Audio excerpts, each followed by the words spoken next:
일타 강사가 쪽집게처럼 짚어주는 우리 정치판의 흐름. 일타 박성민 정치 컨설턴트 박성민 대표와 함께합니다. 어서 오십시오. 네, 안녕하세요. 새해 복 많이 받으십시오. 예.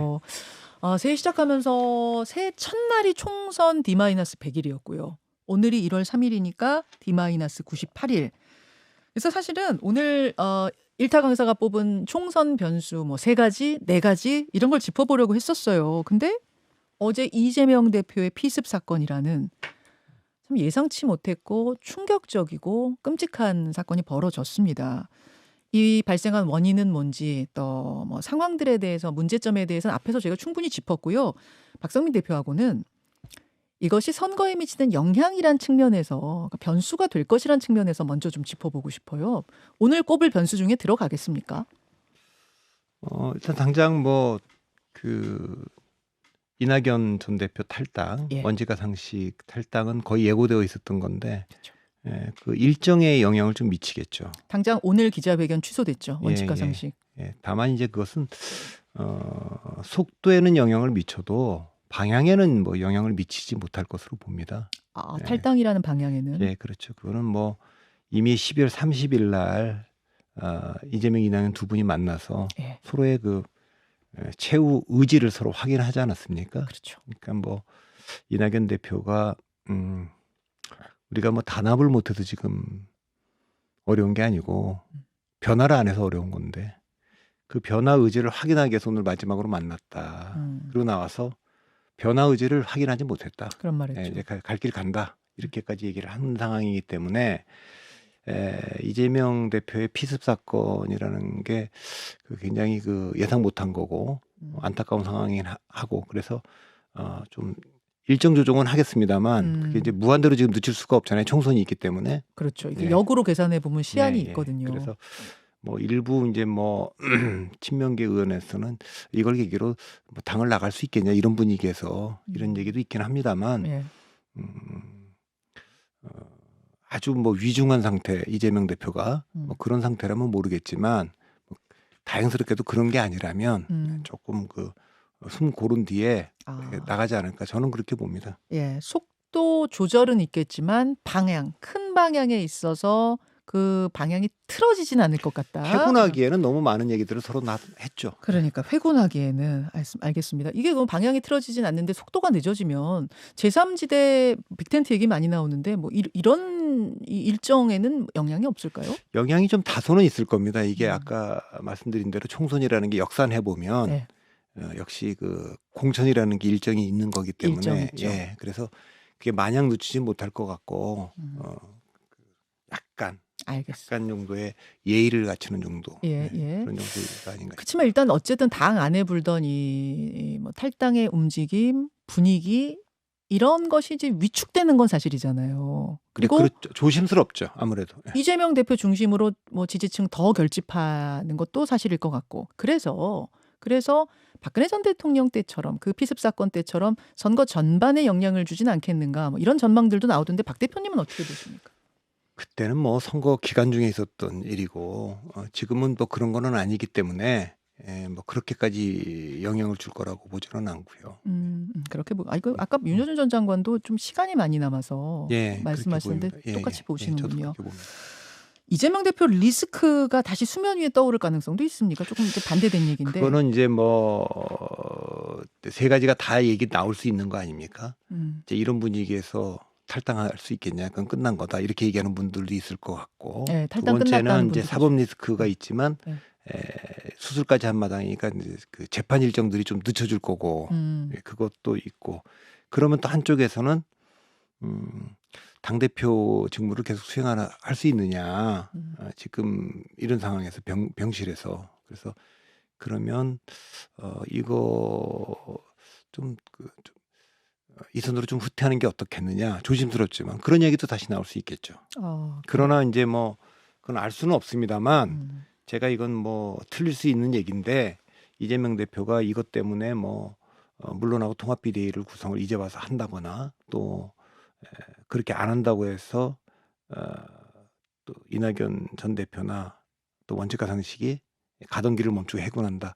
그럴 것 같지는 않습니다. 오케이. 큰 물줄기를 바꾸지는 않을 것 같다. 그나저나 이런 일이 꽤 자주 벌어지고 갈수록 과격해지고 이거 왜 이런 겁니까? 글쎄 정치인이 뭐 아주 오래 뭐 옛날부터도 네. 뭐 그건 테러의 대상이 되고 그러는 것은 뭐 오래된 얘기고요. 그리고 우리만의 문제도 아니고 제가 보기엔 이거 뭐 막을 방법도 없다고 봅니다. 그러니까 일반적인 얘기를 할 수 있겠지만 그럴 수가 없는 게 두 가지 때문인데 정치인은 어쨌든 갈등의 한복판에 있는 그렇긴 직업입니다. 네. 그리고 두 번째는 정치인은 대중 속에 노출되어 있는 노출도 돼야만 하는 직업이죠. 이렇게 노출되니까 갈등이라고 하는 거는 어쨌든 증오와 분노도 일정 정도 수반하게 돼 있고 그렇죠. 이제 그런 속에서 대중 속으로도 숨을 수가 없는 게 이 그 대중 정치의 숙명이기 때문에 이제 그걸 감수할 수밖에 없죠. 그러니까 일반인들도 이런 그 예기치 못한 사건이나 사고에는 노출될 수 있는데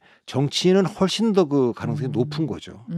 근데 그 전에는 뭐 항의를 하려고 해도 달걀 투척 정도였는데 지금 막 칼 등장, 커터 칼에 무슨 과도에 뭐 망치에 이게 과격해지는 건 왜 그래요? 그거는 뭐 테러에 뭐 총이나 칼을 이용한 그 유력 정치인에 대한 뭐 암살, 테러 이런 거는 뭐 기원전부터도 계속 있어 왔던 거기 때문에 저는 이게 뭐 특별하게 좀 그렇지 않고 뭐 얼마 전에 아베 전 총리도 이제 그렇게 됐고 뭐 그렇기 때문에 제가 이걸 뭐 이거에 대해서 뭐 기술적으로 무슨 뭐 경호 이런 문제를 얘기를 해도 또 법적으로 그걸 뭐 1년 365일 지킬 수도 없는 거고 막 그러기 때문에 뭐 하여튼 제가 뭐 할 수 있는 답답한 상황이에요. 그러고 그렇습니다. 보면 그 어제 뭐 한동훈 비대위원장은 240명으로 경찰 인력을 보강해서 하루 종일 스케줄 하고 그랬다고 하던데 어떻게 그러면 그 동네 경찰 인력을 다 정치인한테만 붙일 수도 없고 365일 이게 참 난감한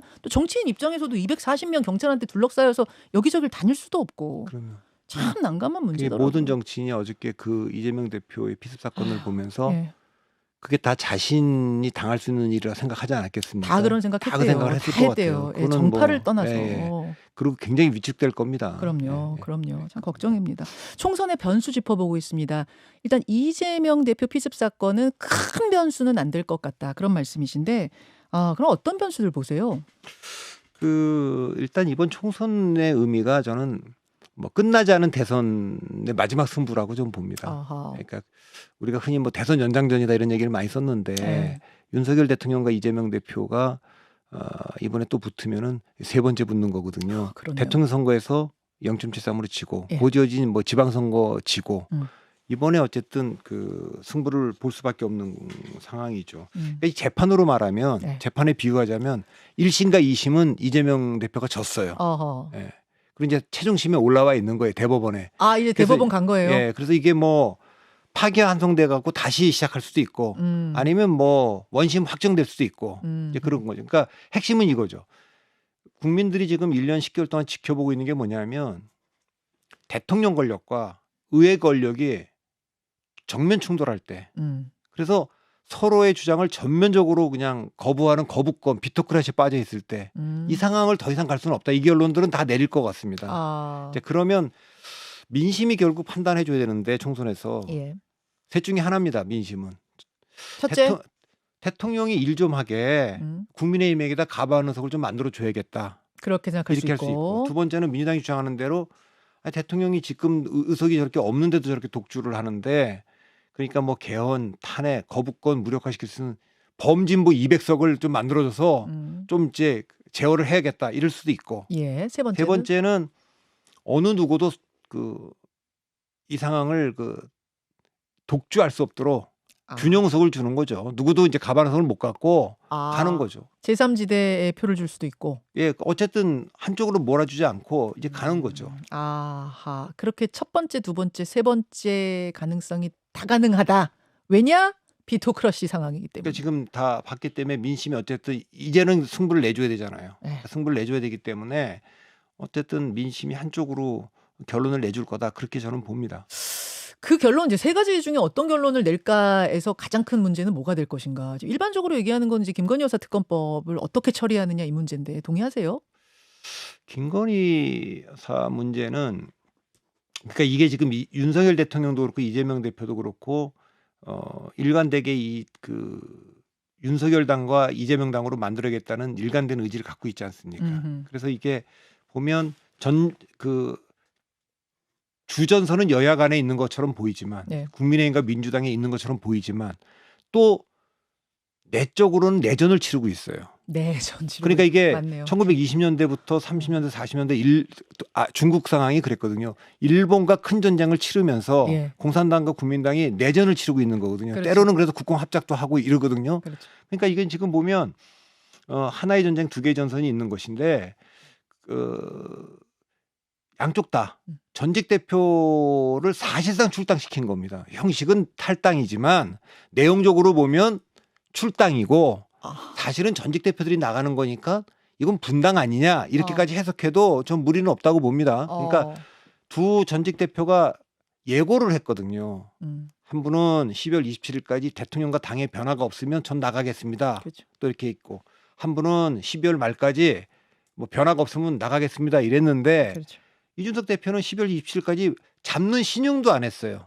뭐 한동훈 비대위원장이 뭐 만나지도 않고 그래갖고 결국 안 나갈 수 없는 그래 나갔고 사실상 쫓아낸 거라고 보시는 거예요? 출당이죠. 출당이다. 출당이고 그러니까 저는 탈당 의지보다 출당 의지가 훨씬 강했다. 그러니까 탈당 의지보다 출당 의지가 이준석 대표의 탈당 의지보다 윤석열 대통령의 출당 의지가 훨씬 강했다. 그 출당 의지는 그러면 체리 따봉부터 계속된 거라고 보세요? 저는 그렇다 보죠. 예, 그 전부터 계속됐다고 보죠. 이낙연 전 대표는 이낙연 대표도 12월까지 뭐 기다려보겠다 그러다가 결국은 어쨌든 12월 30일 날 토요일 날 만난 거 아닙니까 두 분이. 만났죠. 짧게 만났어요. 그렇게 만나고 헤어질 때도 그렇게 백브리핑하는 것도 거의 좀 이례적일 정도였는데 아주 싸늘했던 것 같아요. 좀 민망했어요. 그 장면 둘이 같이 서서. 그거 하고 아까도 말했지만 우리가 뭐 단합을 못해서 지는 게 아니고 변화를 안 해서 지는 것인데 내 마지막으로 변화 의지를 확인하러 왔다.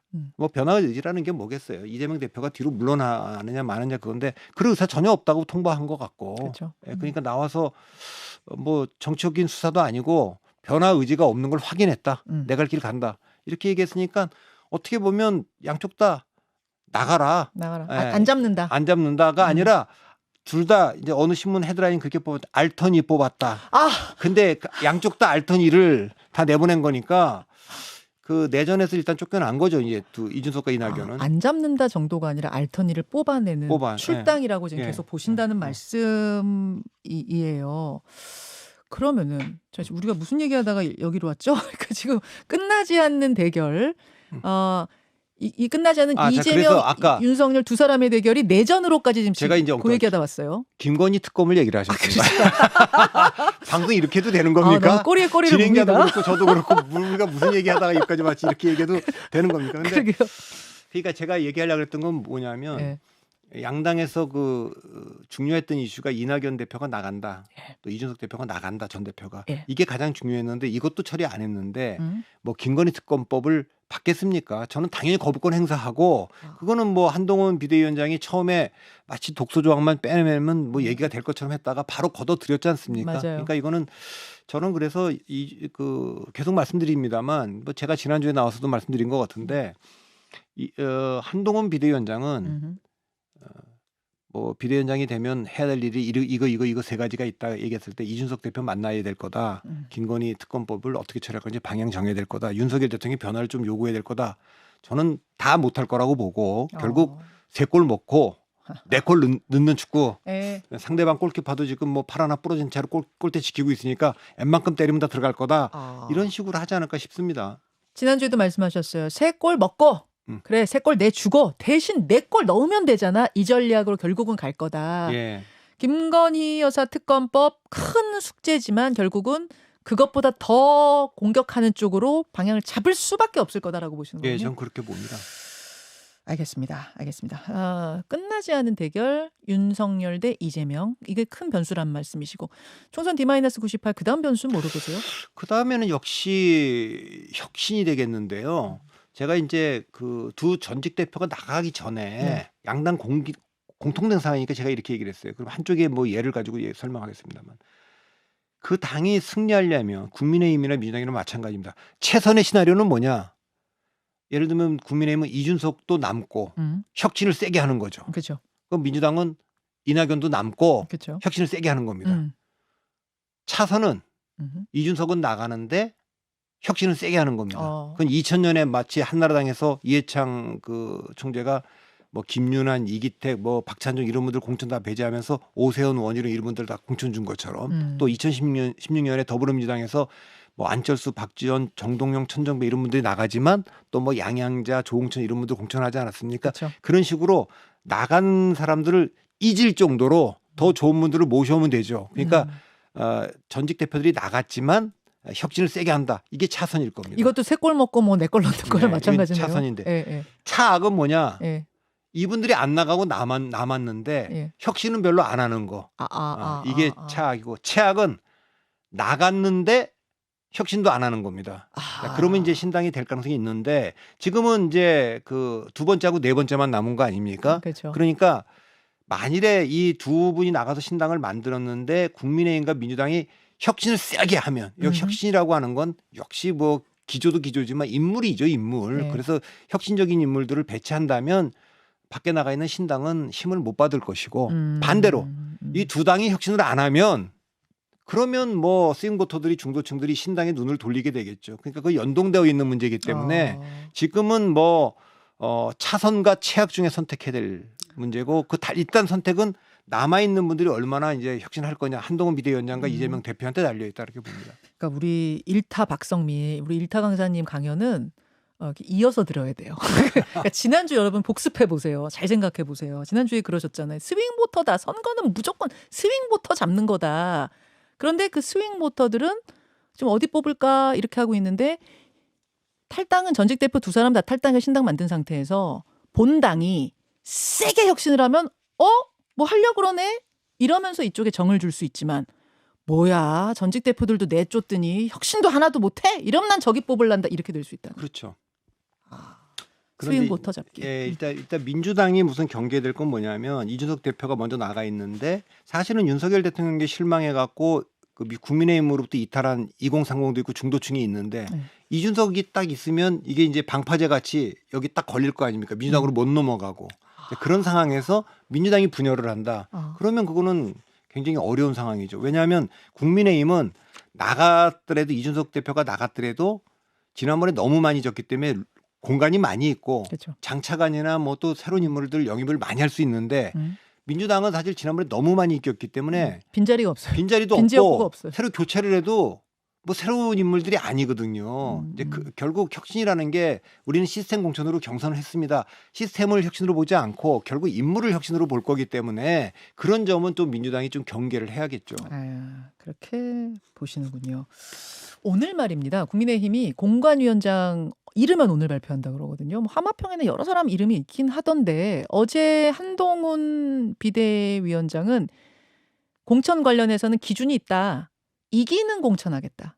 그 이기는 공천을 할 수 있는 사람을 공관위원장으로 모시겠다. 이 정도 힌트 줬어요. 근데 그 앞에 무슨 뭐 멋있는 공천도 붙이고 뭐 많이 붙였어요. 많이 붙였어요. 근데 이기는 공천 제가 늘 말씀드리지만 희망과 의지는 전략이 아닙니다. 그러니까 희망과 의지는 맞네요. 전략이 아니고 실행 계획이 있어야 됩니다. 그러니까 뭐 윤 대통령도 대한민국이 3대 개혁이 필요하다. 연금개혁, 노동개혁, 교육개혁 이거 반드시 해야 된다. 어떻게가 없어요. 그럼 어떻게 할 거냐? 자 그러면 둘 중에 하나는 제시를 해야 되는 겁니다. 이게 정말 대한민국에 너무 중요한 과제인데 그러니 제가 야당하고 협상할 수밖에 없다. 현실적으로. 그 야당을 통과시킬 수밖에 없기 때문에 우리도 뭘 내놔야 된다. 이렇게 정치력을 발휘하든가 그게 싫으면 총선에서 하여튼 압도적으로 이겨서 이거는 그냥 통과시키겠습니다.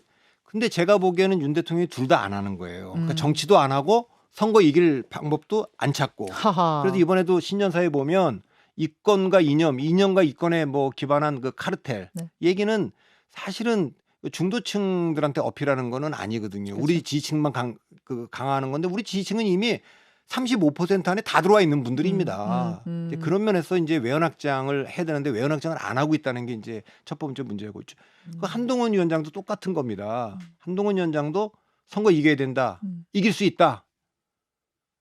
이길 수 있는 실행 계획을 갖고 와야 되는 거예요. 그러니까 그것은 뭐냐면 비대위원이든 지금 보면 그래야 되는데 들어와서 지금 사실은 그 비대위원 구성한 거나 사무총장이나 여의도 연구원장 보면 둘 중에 하나입니다. 선거를 이분이 전혀 모르기 때문에 선거를 치를 수 없는 라인업을 만들었거나 선거 치를 수 없는 라인업이라고 보세요? 저는 그렇게 보입니다. 비대위원도 그렇고 지금은 전직 대표들이 지금 탈당하는 국면이기 때문에 네. 대단히 복잡해서 정치 구단들이 당대표를 맡아도 풀어내기 어려운 고차방 정식인데 예. 지금 뭐 비대위원 면면을 봐도 그리고 사무총장이나 뭐 여대연구원의 면면을 봐도 이분들로 이게 되겠는가? 이분들이 아니라면 다른 데서 또 하는 분들이 있나? 뭐 이런 의심을 좀 하게 되는데. 아니 새롭게 뭐 7, 8, 9 세대를 중용하겠다 이런 거 아니었어요? 좀 새로운 모습 보여드리겠다. 혁신하는 모습.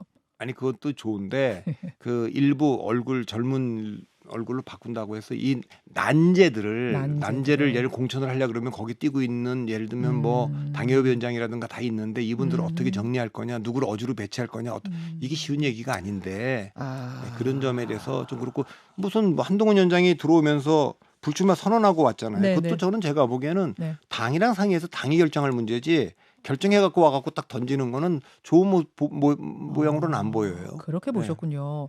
그래서 지금 이제 전직 대표의 탈당은 이미 결정이 된 거고. 한 분은 나갔고 한 분은 이제 뭐 곧 예고되고 있는데. 그렇죠. 당 안의 혁신을 어떻게 해야 되느냐. 요게 양당의 숙제, 변수, 큰 변수가 될 거다. 일단 지금 국민의힘 모습 보면은 혁신의 내용이 아직 안 보인다. 그 없습니다. 말씀하셨고. 말만 있는 거고. 지금 30초 남았는데요. 민주당은 어때요? 민주당은 뭐 이낙연 대표가 한마디로 정리했어요. 변화가 없는 게 문제다 이거 아닙니까? 네, 이낙연 대표 그렇게 얘기했죠. 뭐 이쪽도 강서구청장 선거 지고 나서 단결해야 된다 그럴 때 김웅 국민의힘 의원도 똑같이 우리가 단결 안 해서 졌냐? 단결을 너무 해서 졌지. 자, 요 이야기 댓글쇼로 이어가겠습니다. 본방송에서 인사드리죠. 여러분 고맙습니다. 고맙습니다. 자, 이야기하다가 자연스럽게 이렇게 유튜브로 연결되는 굉장히 자연스러운 인사 좋았습니다, 박 대표님. 아 그랬어요? 좋았어요. 아니 저는 잘 당황하지 모르고. 않으시고. 아니 난 이거 이제 조금 재미도 있으려 그래요. 적응한 게 아니라. 재밌죠? 저는 유튜브 같은 거 안 나가고 유튜브 안 하고 네. 보지도 않는데 네. 요즘 자꾸만 이러면 안 되는데 자꾸 유튜브에 적응하려고. 그러니까 제 자신이 싫어집니다 지금. 아니 저도 옛날에는 저도 이제 공중파 이게 방송도 그렇고 유튜브 가면 좀 편해지면서 텐션이 막 올라가잖아요. 이러면 안 되고. 맞아요. 그러니까 저도 공중파 라디오라던 사람이라 처음에는 유튜브를 내가 어떻게 해? 너무 이거 막 풀어지면 어떻게 이랬는데 하다 보니까 이게 이 유튜브 그러니까 라디오 좋아했던 게 이제 커피도 마시고 있습니다. 아주 편한 복장으로 와서 편하게 하는 게 좋아서 이제 라디오에 했는데 어느 날 가니까 카메라를 갖다 놨더라고요. 카메라 다 달려 있죠. 가는 데마다. 아이 지금은 달려나 있지. 그땐 사람들이 들어와서 찍었어 들고서. 그래서 어느 날 갔더니 모 방송에서 사람이 한 명도 아니고 두세 명이 들어와서 이걸 들고 서 있는 거예요. 그래서 이게 뭐냐 그랬더니 그런 적도 있습니다. 그러니까 저도 옛날에 라디오만 할 여기는 때는 또 사람이 들어와서 들고 서 있던 적은 없어요? 초창기에? 들고 서 있었던 적은 있다. 생각해보니까 아주 초창기에 있었어요. 초창기 보이는 라디오 할 때. 보이는 라디오 그렇게 그때 했죠. 있었어요. 저도 초창기에 할 때는 머리 감고 말리지도 않고 왔어요, 여러분. 이제는 얘기하는데 말리지도 않고 옛날에 손석희 네. 시선 집중할 때도 가보면 네. 그 모자 쓰고 그렇게 오시죠. 하면서 내 아침에는 그냥 와서 머리 안 감고 와서 그렇게 하면 다 편하게들 했어요. 추리닝 입고 오고 막 패널들. 그랬는데 이게 뭐 그렇게 안 되니까. 그러니까 요새 이제 화장도 곱게 하고 막 이러고 옵니다, 여러분. 아무튼 보시는 분들은 너무 좋아하세요. 이 말하는 사람의 표정도 읽을 수 있고 시간 제한 없고 이런 유튜브가 참 좋다고 해요. 저희는 유튜브의 단점도 많지만 장점을 최대한 활용하는 그런 뉴스쇼가 되겠다는 약속을 드리면서 본방송에서 하던 이야기 마저 좀 이어갈게요. 양당이 탈당을 지금 피할 수 없게 됐다. 국민의힘은 확정이고 민주당도 거의 확정이 돼가는 이런 상황 속에서 결국은 본당의 입장에서 봤을 때는 본체 입장에서 봤을 때는 혁신을 얼마나 세게 하느냐에 따라서 스윙 보터들이 신당으로 가느냐 마느냐가 결정될 것이다. 한동훈 비대위원장은 아직 그 혁신 외치지만 아직 그 모습이 보이진 않는다 지적하셨고요. 이재명 대표 민주당으로 넘어가다가 우리가 지금 왔는데 민주당은 이제 이낙연 전 대표는 혁신의 모습을 보이지 않는다. 의지도 없다. 이러고 지금 나가겠다고 한 상황. 실제로 끝까지 커다란 변화가 없을까요? 그렇게 선거 치를 수 있을까요? 민주당은 사실 민주당 지지하는 분은 이런 얘기 제가 하면 참 듣기 싫어할 텐데. 네. 그래도 할 수밖에 없어요. 하세요. 그러니까 대통령 선거 지고 나서 사실 그때 대통령 선거 땐 그렇다 그래도 지방선거까지 지고 나서는 이제 백서도 만들고 우리가 졌다 이렇게 얘기를 하고 그랬다면 이번이 심판 선거가 될 텐데 이걸 지금까지 끌고 왔잖아요. 그러니까 사람들이 보면 대선이 끝나지 않은 거예요. 그래서 아까 재판에 비유한 것도 끝나지 않았으니까 1심과 2심을 그대로 대법원에서도 똑같이 원심 확정해 줄 거냐 이 얘기를 안 할 수가 없잖아요. 그러니까 그러면 대선이 끝났다는 의미는 지고 나서 이제 후보는 한참 동안 외국가에 있는다든지 후선 2선으로 물러나고 적어도 보궐선거 나가는 건 과거의 예를 볼 땐 있을 수 없는 거죠. 그 백서 만들고 이래야 마침표가 찍어지는데 그렇죠. 예. 계속 이재명 대표가 자리에 있었기 때문에 끝난 느낌이 안 난다. 근데 그 말이 0.73% 졌다는 거는 사실은 좀 더 크게 이겼어야 되는데 0.73밖에 못 이겼기 때문에 그는 윤석열 대통령과 국민의힘이 반성의 출발점이지 예. 민주당 위로의 출발점은 아니다. 민주당은 어디로부터 출발했어야 되냐면 왜 모든 민주화 이후에 모든 정권은 두 텀 10년을 하고 쫓겨났는데 왜 우리는 5년 만에 정권을 넘기느냐 지금. 축구로 말하면 전반 45분에 감독이 화가 나서 바꾼 건데 그 점을 반성해야 되는데 그 점 반성 없이 젖잘싸로 갔지 않습니까?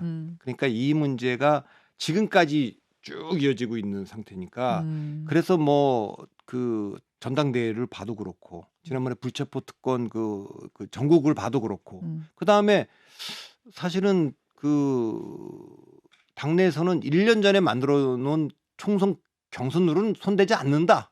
뭐 이렇게 계속 약속해 왔는데 전당대회 룰과 그 공천 룰을 중앙이 통과시켰어요. 네. 그리고 새 총리가 거중 조정을 한다고 이제 뭐 서로 이제 만나고 그분들이 뭐 또 정세균 총리가 이재명 대표도 만나고 막 맞아요. 이렇게 하지 않았습니까? 네. 그런 와중에 이명백 교수를 공관위원장으로 앉혔어요. 예, 예. 그 얘기는 뭐 저는 그분이 뭐 과거에 뭐 친명 활동을 했다. 그분도 세계적으로 존경받는 민주주의 그 저명한 학자시고 그런데 그분이 친명이냐 비명인 건 중요하지 않아요. 그때 그날 앉혔다는 게 중요한 거예요. 그러니까 그날 앉혔다는 건 시기인데 결국 총리들이 어쨌든 통합을 위해서 뭔가 대표께서 노력을 좀 해줘야 된다. 이낙연 대표도 좀 네. 잡으셔야 되고 원상도 좀 잡아야 된다. 네. 이러는데 그냥 임명한 거면 난 내 갈 길 간다 이거 아닙니까? 그러니까 타이밍의 문제였다. 그러니까 저는 이준석 대표가 나가는 것도 그렇고 여기 이제 그 이낙연 대표가 나가는 것도 출당이라고 보는 거고 그런 면에서 혁신을 기대하기에는 네, 네. 쭉 일관성 있게 지금 오고 있기 때문에 대통령도 윤석열 대통령도 이번에 신년사에서 보면 또 다시 이제 이념 이권 카르텔을 공격하지 않습니까? 근데 이것이 선거 전략으로는 별로 좋은 게 아니라는 얘기를 여러 번 했는데 네네. 돌아가는 걸로 보면 양쪽 다 쭉 갈 것 같다. 국민이 기대하는 혁신은 없을 것 같다. 그렇게 보시는군요. 윤석열 대통령의 그 이념 카르텔 뭐 타파, 혁파 이 메시지 신년 메시지 보면서도 쭉 가겠구나 이 느낌 그러니까, 받으셨고 예. 민주당에서도 공관위원장을 이른바 친명이라고 뭐 다들 보는 그 인물을 그날 앉히는 걸 보면서 기조를 쭉 그대로 가겠구나라는 느낌을 받으셨다. 그런 말씀. 그러면 이제 신당 얘기로 넘어가게 되거든요. 자연스럽게.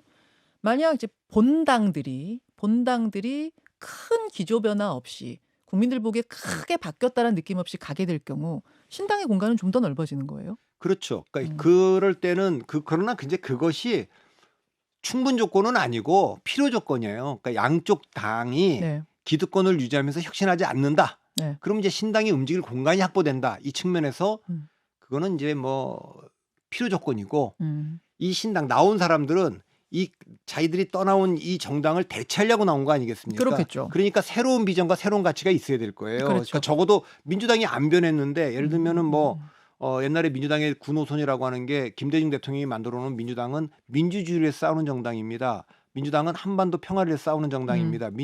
민주당은 서민을 위해 싸우는 정당입니다. 이렇게 했는데 이것은 탈세계화와 탈냉령과 세계화 국면에서 만들어진 거니까 지금은 반대로 신냉령과 탈세계화니까 거기에 걸맞는 새로운 노선. 우리는 북한에 진짜 계속 이렇게 뭐 그 우호적인 노선을 취할 수 있느냐? 북한이 핵으로 우리 지금 위협하고 있는 상황에서 이런 것까지 다 검토를 해야 되겠죠.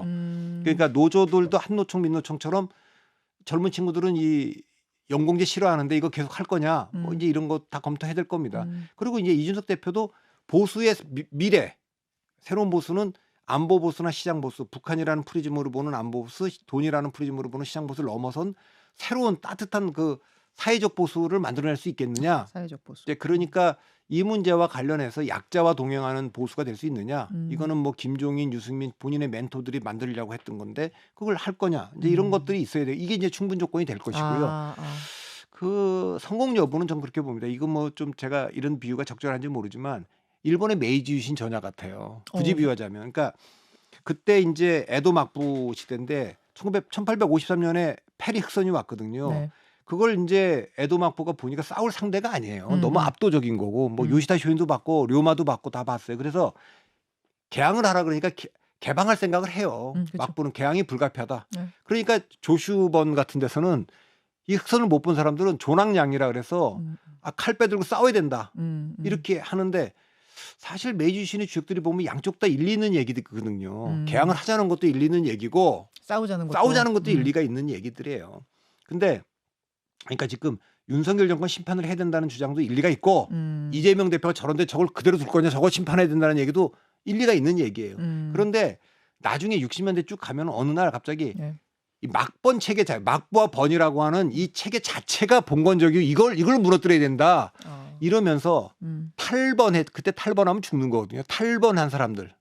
요즘으로 말하면 탈당한 사람들. 이준석이나 이낙연 탈당한 사람들이 손을 잡을 수 없는 사람들인데 조슈번과 사치마번이 사초동맹이란 걸 맺잖아요. 절대 그러니까 함께 할 수 없는 사람들이 손을 손잡고 그 사초동맹으로 그 막부 체계를 무너뜨리지 않습니까? 그러니까 이제 저는 이게 만일에 이제 빅텐트라고 우리가 흔히 얘기하는데 손잡을 수 없는 이걸 할 수 있느냐? 그거는 예를 들면 2차 세계대전 당시에 유럽에서는 독일에 맞서갖고 미국과 소련이 연합군을 만들고 그렇지.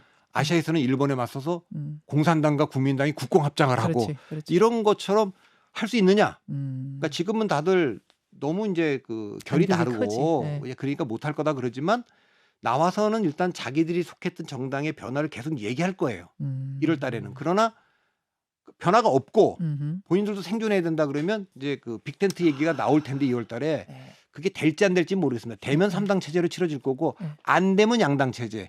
그리고 가능성은 아주 낮아져서 한 자리 숫자일 것으로 보입니다만 나와서 그러니까 민주당에서 이낙연 전 대표나 원상에 나와 있고 이준석 대표 나와 있는데 민주당 쪽에서 갈라진 게 이제 신당이 너무 이제 파괴력이 있으니까 선거 연대합시다. 왜냐하면 이제 그 당 안에 있을 때는 사실 지금 권리당원들이 친명계 권리당원들이 많으니까 경선에서 이겨가고 후보 되기는 어려우니까 차라리 나가서 본인의 그 파괴력을 보여주면 후보 단일화 논의가 나올 수는 있겠죠. 또 그렇게 해서 또 양자구도가 될 가능성도 있지만 저는 뭐 양자구도로 돌아갈 가능성은 저는 한 5% 정도라고 보고 낮게 보시는군요. 3자 구도로 치러질 가능성이나 그다음에 3자나 4자는 한 반반으로 보니까 보고. 그 가능성이 좀 있겠죠.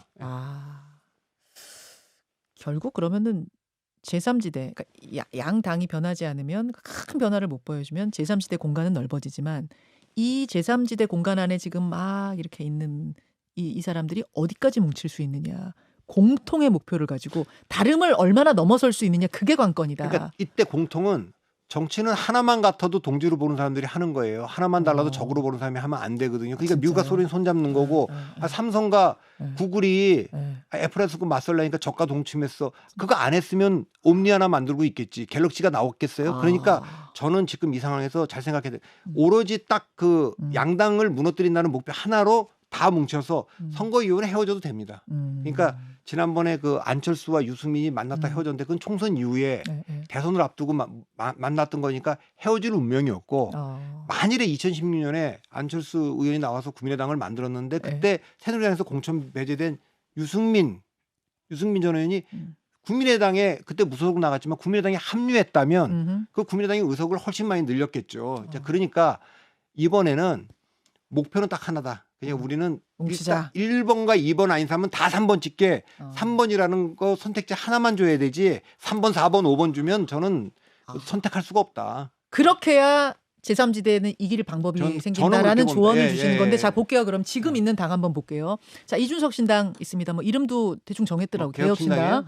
어제 이낙연 전 대표 출연하셨었는데 이낙연 전 대표도 지금 머릿속에 가지고 있대요. 신당명을. 땡땡 신당 이렇게 지을 거래요. 땡땡땡 신당 혹은 땡땡 신당 뒤는 신당으로 끝나는 이름까지도 구상하고 있다고 합니다. 이낙연 신당이 있습니다. 그다음에 양향자 의원이 하는 한국의 희망 있고요. 금태섭, 류호정, 뭐 조성주 대표 이런 분들이 하고 있는 이미 다치를 올렸죠. 새로운 선택. 일단 크게 4개 이렇게 보이거든요. 솔직히 말하면 류호정부터 이낙연까지가 같이 가능해? 이런 생각 좀 들고 그치 뭐 양향자 이낙연 이렇게는 가능하고 금태섭 이준석 뭐 이렇게도 가능해 보이는데 류호정 이준석 넘어서 이낙연 이게 가능해? 사실 잘 모르겠는데. 그러니까 그게 네. 그게 이제 가능성의 예술이라고 정치를 부르는 이유죠. 그러니까 정치는 10가지 중에 9가지가 달라도 하나가 같으면 그걸 동주로 보는 사람들이 하는 겁니다. 그리고 지지자들이 뭐 예를 들면 오케이. 종교인이라든가 네. 언론인이라든가 뭐 네. 이런 분들은 네. 하나만 달라도 적으로 보는 분들이 하는 거예요. 그러니까 그래서 이제 뭐 하나만 같으면 이제 우리는 완전히 동지가 됐다. 네, 뭐 네, 이제 네. 뭐 옛날 3당 합당할 때도 그렇고 DJ 편합할 때도 그렇고 그런 분들이 정치하는 거예요. 그러니까 공통점만 얘기하는 거지 차이점을 얘기할 필요가 없어요. 그러니까 우리는 아니 알겠어요. 정치인들은 그래 하나의 목표에 위해서 우리 뭉칩시다가 되는데 그 지지자들과 다 함께 있는 거잖아요. 정치인들은 그분들도 오케이 하실까?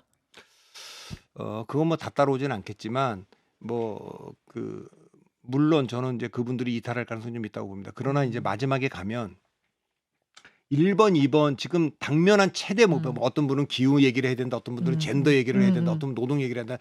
수많은 사람들이 얘기를 하지만 지금 가장 중요한 거 이 1번과 2번이 이게 무너뜨려야 될 우리의 적이다. 이렇게 생각하면 딱 3번 하나로 있어야 된다. 이제 그런 생각을 해야 되겠죠. 그러니까 지지자들도 그래야 이길 수 있다는 그렇죠. 생각까지 그 하시게 뒤에는 될 다시 거다. 경쟁하고 헤어지겠지만 목표는 딱 이거죠. 적어도 정치에 우리 생각이 다르고 좌파도 있고 우파도 있고 보수도 있고 진보도 있습니다. 정책도 다르고 생각도 다르고 다 다릅니다. 그래도 우리는 적어도 대화를 통해서 문제를 풀 그 정도는 합의가 할 수 있는 사람들이다. 지금 저 두 세력은 그게 안 되는 정당입니다. 이 조언을 제3지대 나가 있는 신당들이 받을 거라고 보세요? 안 받을 거라고 보세요? 이제 받고 싶어도 그 리더십이 이제 있어야 될 거고 저는 이제 정치는 상호작용이니까 1당과 2당이 이거 자칫하면 이 3당이 이제 크게 잘 빅텐트가 쳐지면 우리가 다 죽게 생겼다. 거기가 혁신해야죠. 혁신. 그러니까 나간 사람들을 잊을 정도로 그 양쪽 다 했으면 좋겠는데 저는 뭐 지금까지 하는 걸로 보면 양당 다 국민들을 감동시킬 정도의 변화는 없지 않을까. 그만큼 제3지대 공간은 좀 있어 보입니다. 제가요. 어제 이제 이낙연 전 대표 인터뷰하면서 그래서 신당의 이름 좀 생각하고 계세요 그랬더니 몇 개가 있다 지금 후보가. 근데 아무튼 익숙한 게 좋다. 아마 땡땡 신당 요런 정도가 아니겠는가라는 취지로 말씀을 하셨어요. 이제 알겠습니다 이러고 듣고 가서 잘 생각해 보니까 지금 이준석 당의 이름이 개혁신당이잖아요.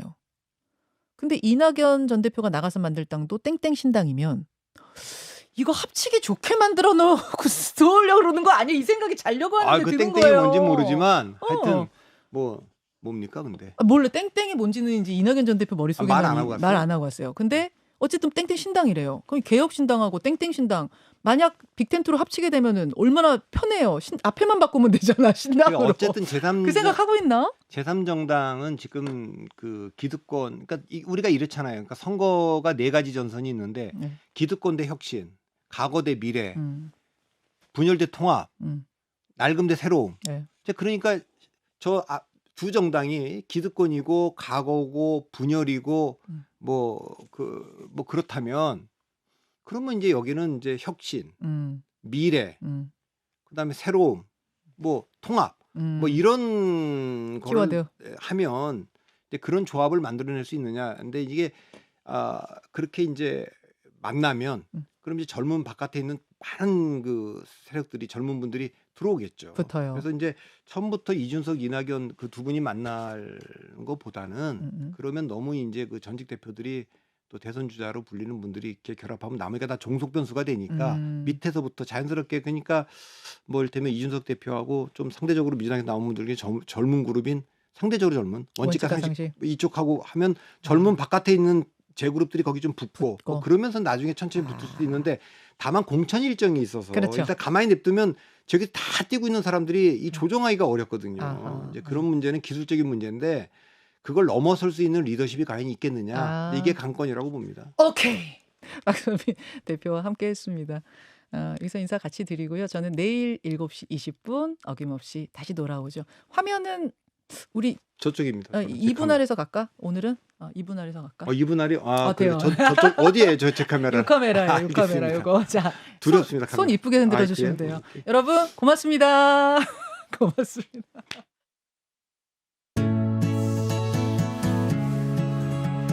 김현정의 뉴스쇼는 시청자 여러분의 참여를 기다립니다. 구독과 좋아요, 댓글 잊지 않으셨죠? 알림 설정을 해두시면 평일 아침 7시 20분 실시간 라이브도 참여하실 수 있습니다.